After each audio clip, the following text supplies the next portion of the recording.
नमस्कार, आप देख रहे हैं प्रधान टीवी न्यूज। लंढौरा कस्बा में बड़े बारात घर के पीछे जाने वाले मार्ग को लेकर एक बार फिर विवाद गर्मा गया है। नगर पंचायत इस रास्ते को सार्वजनिक बता रही है, जबकि कब्जादार है दिलशाद खां इसे अपनी निजी भूमि बताते हुए कोर्ट का आदेश दिखा रहे हैं। दिलशाद खां का कहना है कि वह न्यायालय से निजी रास्ते का आदेश प्राप्त कर चुके हैं और इसके बावजूद नगर पंचायत उसे सार्वजनिक बताकर कार्रवाई कर रही है।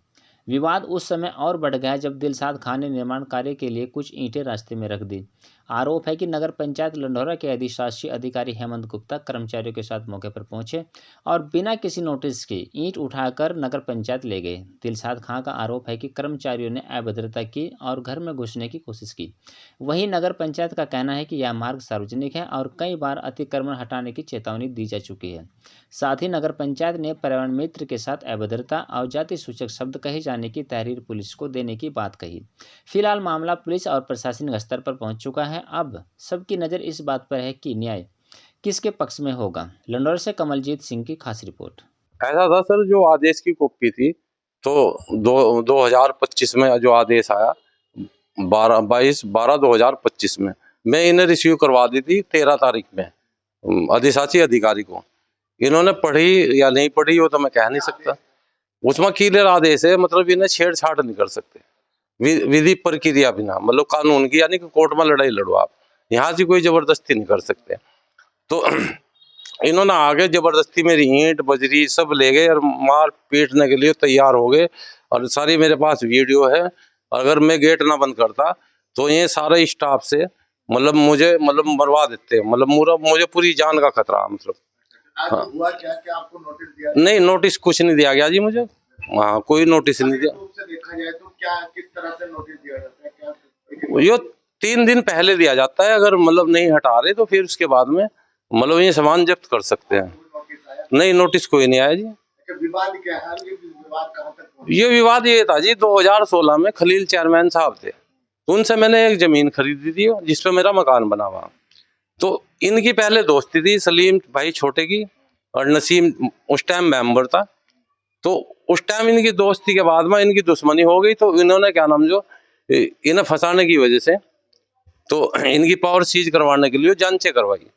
अब जांचें जो करवाई 2016 में, पहले मुस्लिम था उससे पैमास की गिरवाई, गोपाल सिंह थे उस टाइम में। तो उन्होंने कहा कि 416 में प्रतीक तो होता है, वो रिपोर्ट मेरे पास है। फिर इन्होंने क्या नाम जो जनहित याचिका गिरवाई हाई कोर्ट, तो उसमें 2016 में गिरवाई, 2018 में आदेश हुआ पड़ा। लेकिन वे करालो वाला जो जोड़ उसका आदेश हुए पड़े कि मतलब वे उन्हें जो चिन्हित करके भेजे थे उन्हें ध्वस्त करे जा। और यो जो सजरे में आकृति है तो सजरे में आकृति कम है, तो यहाँ से चिन्हित नहीं हुआ था। फिर तीसरे नंबर की इन्होंने पैमास करवाई, जावेद भाई से गिरवाई इन्होंने। फिर उसके बाद में मेरा मकान ही चिन्हित करवा गया, तो इन्होंने FIR दर्ज करने के आदेश करवा दिए। फिर मैं उसके खिलाफ चौथी बार पैमास के लिए हो गया, तो उसमें भी फिर उन्होंने ये लिखा कि मतलब सजरा पहले दुरुस्त हो और ये जो बाउंड्री ये 1.5 फुट पीछे को होना मांग रही मेरे साइड से, और 2 गट्ठा गडरियों की तरफ को होना मांग रही, वो भी मेरे पास रिपोर्ट है। तो ये तानाशाही है, जब से पहली दुश्मन है ये निभा रहे हैं। आज सत्ता में तो समय तो सबका आते जाते ही रहता है, ऐसा नहीं है। तो सड़कों पे ही रखते हैं, आप देख भी सकते हैं। मतलब सभी अपना जो कार्य करते हैं सड़कों पर रखते हैं, अपनी गलियों में रखते हैं। तो ये तो एक जबरदस्ती की तानाशाही है, जबरदस्ती वाला काम है। पूरा स्टाफ को मतलब दल बल के साथ में, अगर मैं गेट ना बंद करता तो मेरे तो बच्चों को भी खतरा था पूरा, और मुझे भी खतरा था। मैंने 112 पर भी फोन किया, अब तक के कोई पुलिस आई नहीं मेरे पास में भी। मतलब इनकी सलूक इतने बढ़िया, मतलब तो अब क्या मानते हैं आगे किस तरह की कार्रवाई चाहते हैं? अब क्या क्या होगा? नहीं, वो तो ऐसा साहब, अब फिर हमें कोर्ट में ही जाना पड़ेगा। वैसे तो कोर्ट के क्लियर आदेश है। कोर्ट के आदेश को क्यों नहीं मानते? अब मैंने तो रिसीव ही करवा दिया जी, अब उसके बारे में तो आप उनसे पता कर सको क्यों नहीं मान रहे। और कोई मतलब इस तरह की मुझे नोटिस या कोई इन्होंने दिया ही नहीं। तो अब क्या चाहते हैं? क्या कहना चाहते हैं? शासन प्रशासन से ये चाहते हैं मतलब हमारी मदद करें। मतलब ये तो दबंगाई हो गई, इस तरह तो एक तानाशाही है वो, मतलब एक किस्म से। ये है कि वो सामुदायिक स्थल पे जाने का रास्ता है और सभी लोग उसको यूज करते हैं। एक व्यक्ति द्वारा जो अतिक्रमित किया जा रहा था उसको पहले भी समझाया गया था, नायब तहसीलदार महोदय द्वारा भी और मेरे द्वारा भी, उसको पहले भी समझाया गया था कि भाई इसे आप अतिक्रमित ना करें, लेकिन उसने कल 26 जनवरी का फायदा उठा के कल रात को वहाँ दीवार सी और ईंटें वींटें डाल के रास्ता अवरुद्ध कर दिया था। तो जिसमें लोगों की शिकायतें आई, तो यहाँ से टीम गई और उनके द्वारा वो अतिक्रमण हटाया गया। और अतिक्रमण हटाने के दौरान उस व्यक्ति द्वारा, जो अतिक्रमण कर रहा था, अतिक्रमणकर्ता द्वारा कर्मचारी के साथ बदतमीजी की गई और जाति सूचक शब्दों का यूज किया गया। तो आदेश कोर्ट में जो आदेश हुआ है, पहली बात तो उसके खिलाफ जो पीपी एक्ट में मुकदमा नगर पंचायत ने दायर कर दिया है, और दूसरा ये आदेश जो है हुआ है, आदेश में कहीं ये नहीं है कि भाई कि वो रास्ते को अवरुद्ध करेगा। पर उन्होंने कहा कि कोई नोटिस नहीं दिया गया मेरे घर में घुसने।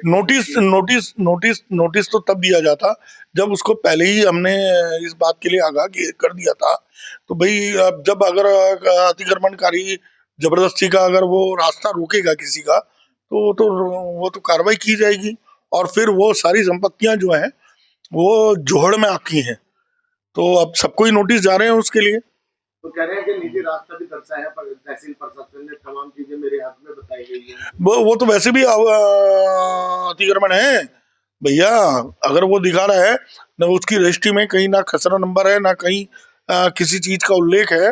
और मैं ये कह रहा हूँ कि क्योंकि मेरे संज्ञान में आया, जब मैंने कोर्ट का आदेश पढ़ा और उसकी रजिस्ट्री वगैरह पढ़ी, तो जो संपत्ति है वो जोड़ की संपत्ति है, जो उन लोगों के द्वारा अतिक्रमित की गई है। और जो सुन लीजिए सुप्रीम कोर्ट की रूलिंग के अनुसार अब उन सबको जो भी है चिन्हित कर नोटिस दिया जाएगा हटाने के लिए। कह रहे हैं दादागिरी दिखा रही है। दादागिरी किस चीज की? मार पिटाई की। भाई मार पिटाई क्यों? भाई हमारी संपत्ति पे अगर कोई कब्जा करेगा तो हम कब्जा थोड़ी होने देंगे, या हम आराम से बैठे रहेंगे?